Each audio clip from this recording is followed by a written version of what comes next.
বিশ্বজুড়ে বাংলাদেশকে জঙ্গি রাষ্ট্র হিসেবে দেখাতে চেষ্টা চালাচ্ছে ভারতের গণমাধ্যম, যা অত্যন্ত দুঃখজনক।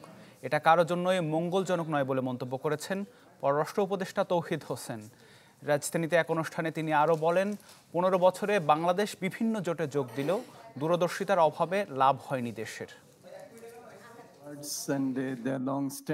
সিপিডির ৩০ বছর উপলক্ষে আয়োজনে যোগ দেন পররাষ্ট্র উপদেষ্টা তৌহিদ হোসেন, যেখানে বাংলাদেশ ও আঞ্চলিক যোগাযোগ নিয়ে আলোচনা হয়।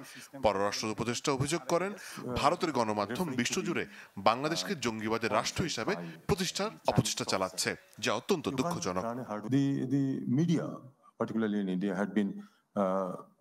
had been very unhappy, I would say, with the revolution that has taken place. But now it has turned into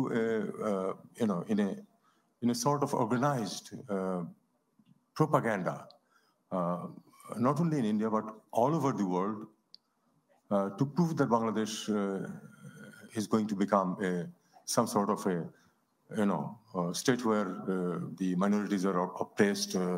Then the Taliban type of government is coming into being, etc., etc.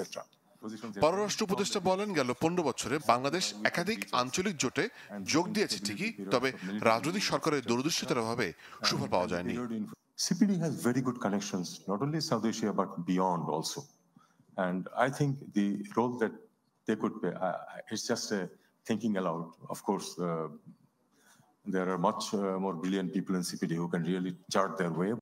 তার মতে নতুন বাংলাদেশ এগিয়ে যেতে চায় অতীত সব পেছনে ফেলে, তাই প্রতিবেশী রাষ্ট্রসহ সবার সাথে সুসম্পর্ক রাখতে চায় বাংলাদেশ। মোর্শেদ হাসিব, চ্যানেল 24, ঢাকা।